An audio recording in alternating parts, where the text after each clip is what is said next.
Welcome to Season 3 of Candid Leadership.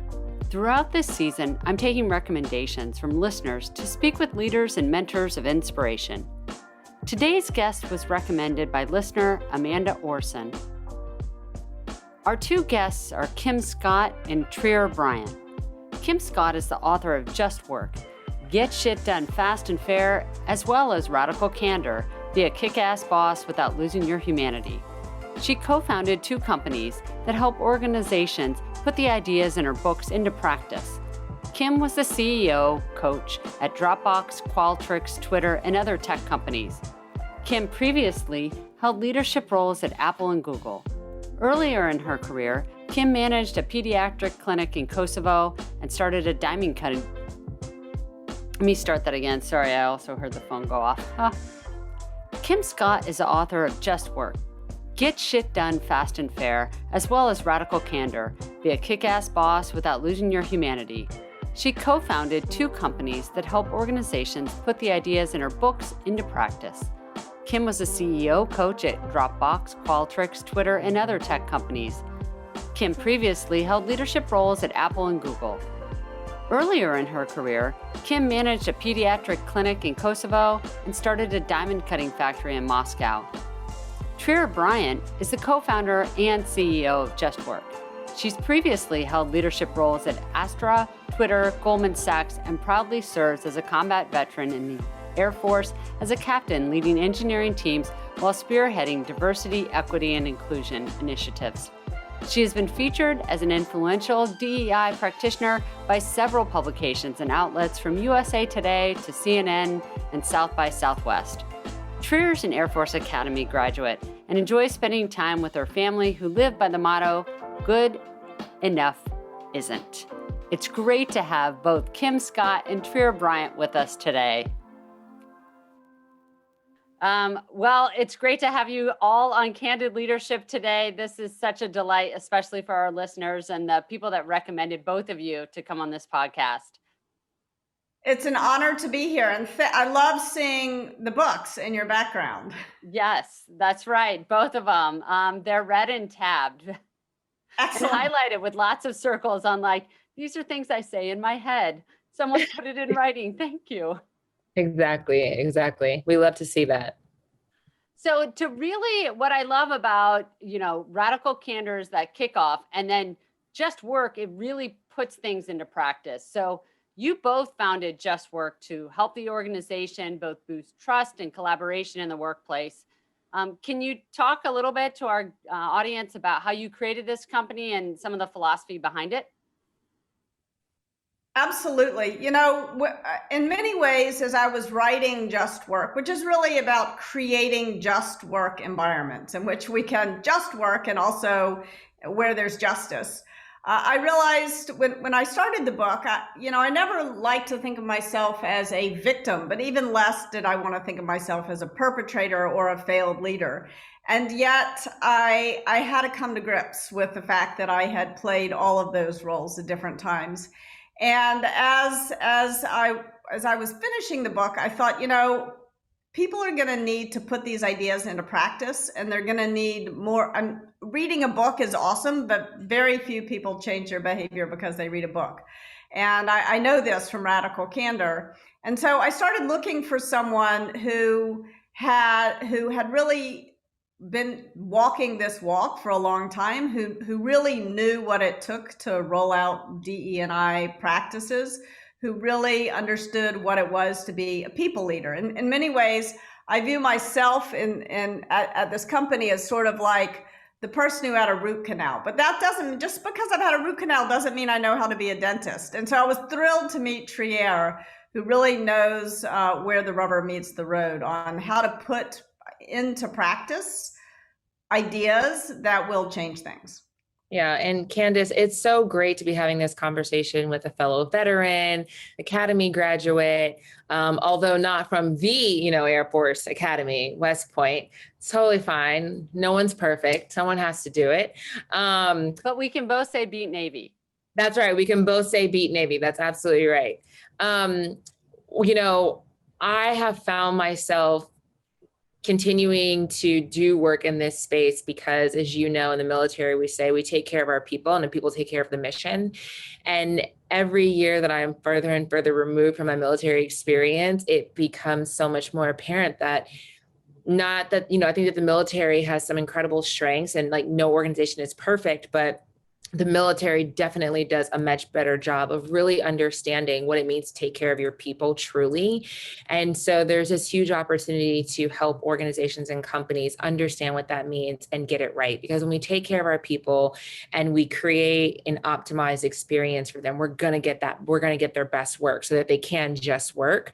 And so my mission and journey of trying to help organizations do that with Kim's Just Work framework, putting that together, created Just Work, the company, where we take the framework and so many other, ideas and philosophies and frameworks and go into organizations and help them, take care of their people and get it right.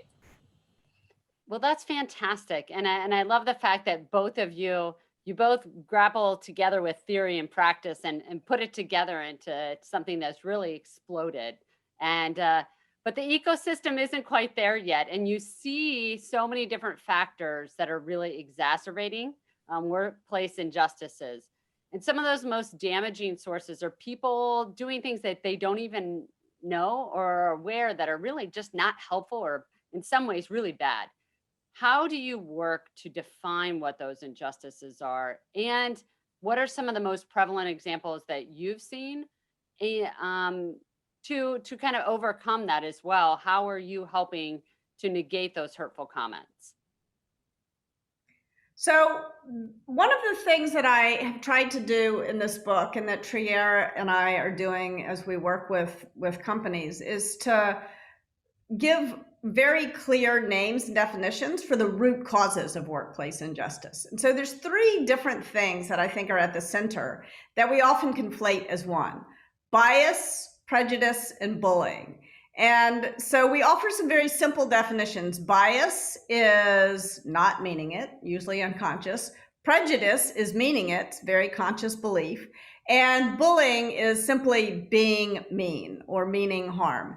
And so I think one of the things that we've worked hard to do is to help people distinguish between these things and know how to respond, and help leaders know what they can do. So I'll talk about what we as sort of people harmed by bias, prejudice, and bullying, and what upstanders can do to respond to these things. And then we can also talk to you about what leaders can do to make these things happen more often. So as an upstander, what's a good response to bias, if you notice it? It is what Trier and I call the I statement. I don't think you meant that the way it sounded. Whereas if it is prejudice, you need an it statement, because if an I statement invites someone in to understand things from your perspective, when you're confronting prejudice, they don't care about your perspective. They have a different belief. And so how do you manage that? So an it statement can appeal to the law, it can appeal to HR policy, or it can appeal to common sense.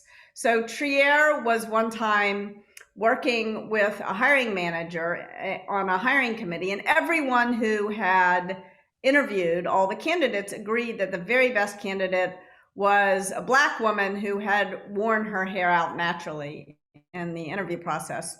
And the hiring manager said, we can't move to offer with this person because of her hair, because we can't put that hair in front of the business. So now this is not unconscious bias. She's rationalizing her decision.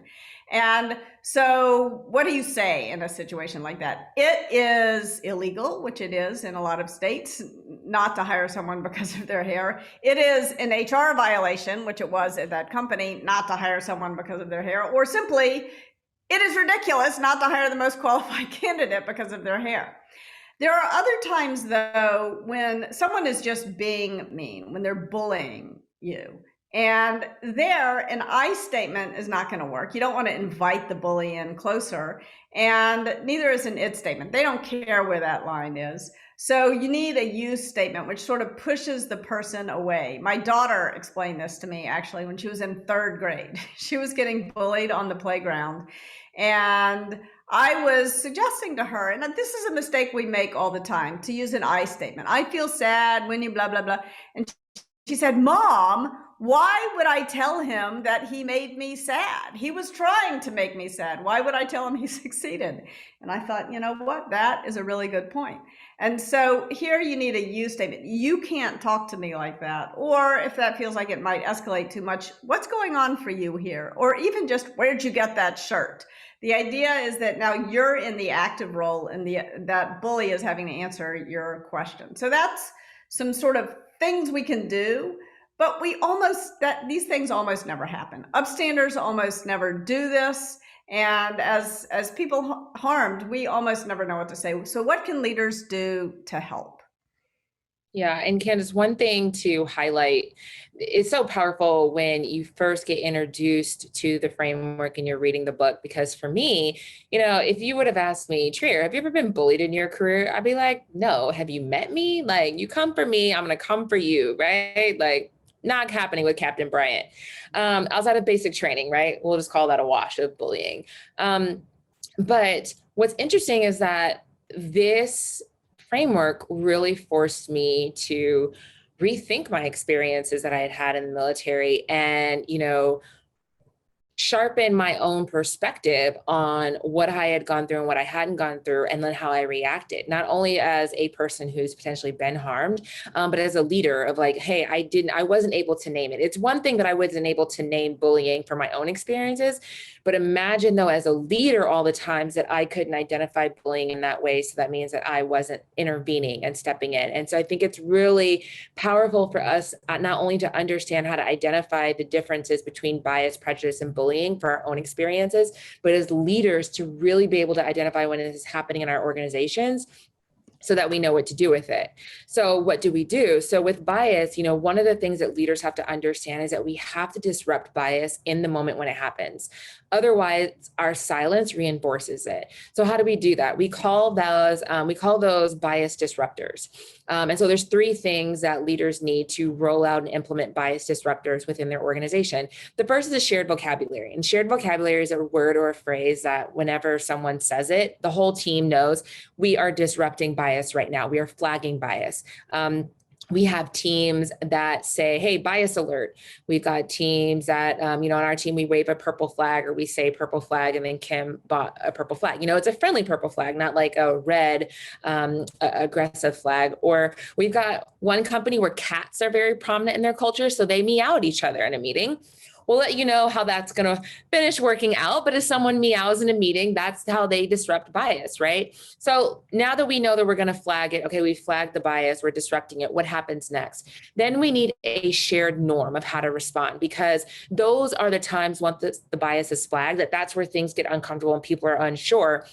But if we have a shared norm on how to respond, then we can manage people's expectations. They know what's going to happen, and then it becomes more comfortable. And so that shared norm could say, hey, thanks for flagging. Yes, I get it. I'm working on it. Thank you. Or thanks for flagging, but I don't understand. Can we connect after the meeting so I can better understand? Or what's great in this Zoom environment is, can you drop a link in the chat that better understands? So we can still get the work done, right? We still got to get shit done, but we can disrupt bias and stop that, so we're not reinforcing it. And then the final thing is a shared for everyone on the team that we're going to do this at least once in every meeting.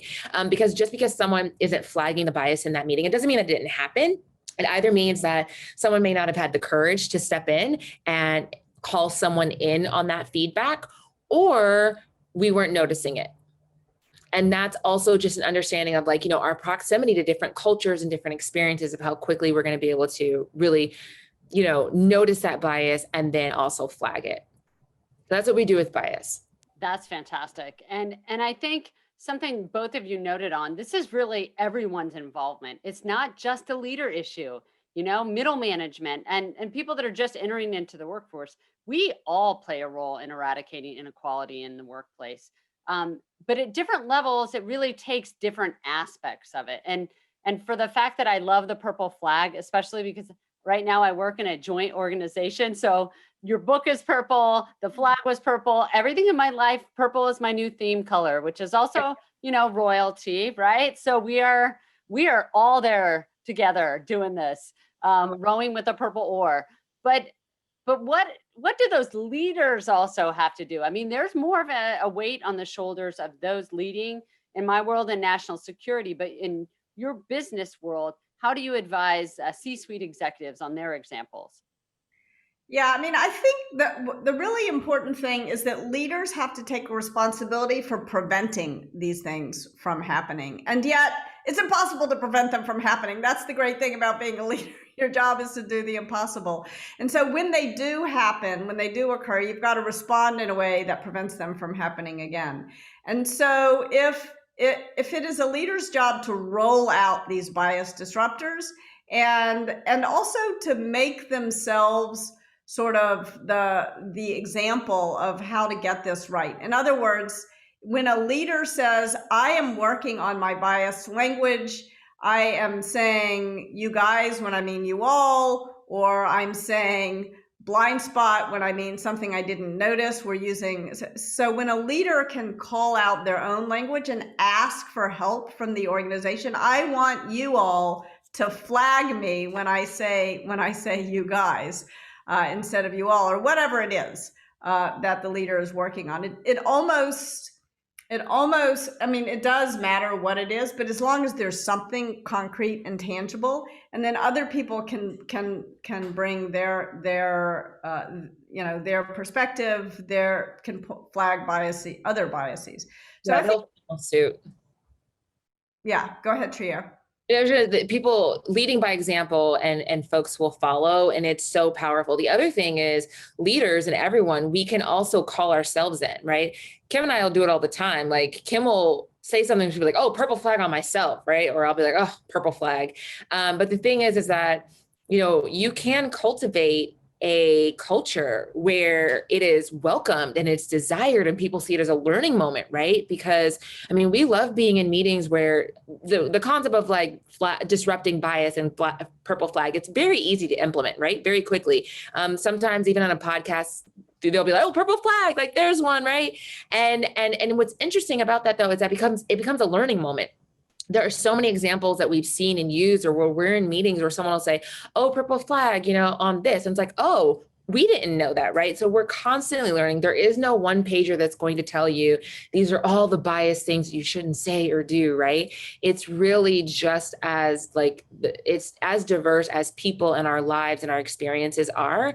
And so we have to cultivate the environment to where we can flag and call people in so that we're constantly learning. And again, not reinforcing the bias by just defaulting to silence. In fact, the other day, Trier and I were recording a podcast together, and I said, HR serves three masters. And immediately I saw the purple flag. I knew this was a moment where I knew what I had done wrong. Why was I using a slavery metaphor unnecessarily? And so I just said to Trier, we have this norm. Thank you for pointing it out. I get it. I'm working on it. We hit pause and we re-recorded. It was a big deal. Slavery, I don't mean to say that slavery was not a big deal. It was a terror. It was one of the horrible ordeals that so many people in our country's early history went through. But it was the moment was no big deal. We re-recorded it, and it didn't hurt our ability to get work done together. In fact, I think it helped us work more honestly together. That she flagged it and we re-recorded it, and it was a better podcast as a result. So better work. We just worked, and we also worked more justly together as a result of the purple flag. So it's a small example, but an important one. And when this happens every day in every meeting, we can really change. Unconscious bias is a pattern, and we can change. We are pattern makers as human beings, and we're not helpless victims of patterns. We can change these patterns. I love that. And the fact that after shutting the book, closing it, I noticed that the next day I went into work and I said, all right, hey guys, let's get together. And I stopped myself and I said, I have worked very hard to say teammates for years. Every note I write, I am constantly saying, all right, team or teammates. Because if you're receiving that, all of a sudden you're a part of it. Yeah. And it's just like immediately caught myself. So I think that's fantastic that not only you can help each other out, you become stronger as an organization too, because everybody feels like they belong in this just work culture. Fantastic. Let's move and turn a little bit towards bullying. And these are one of the issues that you write about. And especially, I know Trier understands that this was the slogan of toxic work environment for a long time. Was it hit a lot of drumbeats in the military. But from what I've seen, read, and heard most recently on another podcast you were on, you talk about bullying really being 65% top down. And so, because this podcast speaks primarily to leaders, how can you work to let leaders know and ensure that they're not a part of that 65%? And how do they address this? Yeah. One thing I do want to call it from a military perspective. So we are working with the Navy with the Sexual Assault Prevention Office. And we really spend a lot of time talking about bullying because the definition of just, hey, bullying is being mean. It's harder in the military, right? Because I mean, we're taught this line and this balance of when you need to change your tone and talking to your troops and so forth and so on, right? It's situational. And so I think that the part though, for military folks to really understand when it comes to bullying, because there is bullying in the military, it's the intent to cause harm. That's the difference, right? And so there's a lot of bullying in basic training, but there's like, we're not causing harm, like there's a purpose behind it. So it's like, but what's that bullying where there's an intent to cause harm? And how do we prevent those situations from occurring within our organizations? Because so much of it does happen top down. And so, yeah, I'll let Kim speak to that. But I just wanted to throw that out there for the military audience. It's really like being mean with the intent to cause harm. That's the part that we really have to focus on. Yeah, that's meaning harm would probably have been a better. I wish I had gotten to you, Trier, when I was still editing the book. It would have been a better definition. So I think one of the things that leaders can do to make sure that the leaders underneath them are not bullying their people is to create real consequences for bullying. So, and there's three basic categories of consequences. One is conversational. Learning how to shut the bully down in the meeting is a really important part of leadership, and something I am willing to bet happens better in the military than it does in the civilian sector. And then the second thing is you want to make sure that you are creating compensation consequences for bullying. Very often, people who engage in bullying, they create an advantage for themselves and a disadvantage for everyone who they work with, for the broader team. So it's sort of a local maximum. And very often, strangely, we reward people who indulge in bullying with higher ratings because they get results, but they don't get results collectively. They just for themselves. So they harm results overall. And sometimes we pay them bigger bonuses. We reward them with salary bumps, and that is a mistake. Behavior rewarded is behavior that's going to escalate. And finally, you've got to make sure that there are career consequences for bullying. You don't want to promote bullies. There's a point in every company's history when the assholes begin to win. And that is the point when the company begins to lose. And so and everybody laughs when I say that because we've all noticed it happening in organizations where we've worked. And it is a tragic moment. And it's the responsibility of the leaders to make sure that doesn't happen. Now, the other question is, bullying becomes actually harassment. It becomes something much worse when you layer power on top. So I think the other really important thing is to make sure that you're creating checks and balances. This is a fundamental part of our governmental system. I've also worked at a number of companies, tech companies in particular, that have done a reasonable job making sure there are checks and balances so that no one person in the organization has unilateral decision-making authority at any stage of the employee life cycle. So no one person gets to decide who they hire, who they promote, who they fire, who they pay bonuses to. And when there are these checks and balances, it's much less likely that power is going to really ruin the esprit de corps in your organization. Yeah, the other thing is, one of the things I think the military does a really good job in is that they do such an exceptional job of defining things that are important, right? So I think that those in the military, regardless if you're an officer or enlisted, you can define leadership and followership because they spend so much time making sure that you know both, regardless of, we're constantly going back and forth in those and wearing those hats in those roles, but it's so that you can model that behavior. And so I think what even is just as powerful is like, how are your units and your organizations like giving people the definitions of bias, prejudice, and bullying, so that we say, hey, if this is the action, this is the behavior that you model, we will call it bullying, and that's not acceptable, right? And I think that there are some poor behaviors that we don't want to talk about, but we need to define them so that people recognize it, understand what it is, and then you can have change behavior, but also so that leaders can hold people accountable and then put these solutions into place so that we can, get rid of these type of behaviors within our organizations. No, I think that's fantastic. And both of you wrap that so well with leadership. At the end of the day, we're just trying to get to the end result. But if we don't understand that it really is people first, if your only mission, and mission always is very important, but if you forget that people aspect of it, you miss the whole point. Great points. Let's move now to where we're at in this, post-pandemic world. The phrase of new normal is quite often thrown around, but how we behave at work has been altered quite a bit due to remote work. And for those listeners in the intelligence community, I do understand you enjoyed inside the office the entire time through the pandemic, but a large number of people went remote. And so now that it's shifted and changed, and many of you in different areas are still kind of working in this hybrid-like environment, how has that made things easier or more complex in some areas? Well, I think one way that it's made things easier is if we're not physically together, there's going to be fewer physical violations.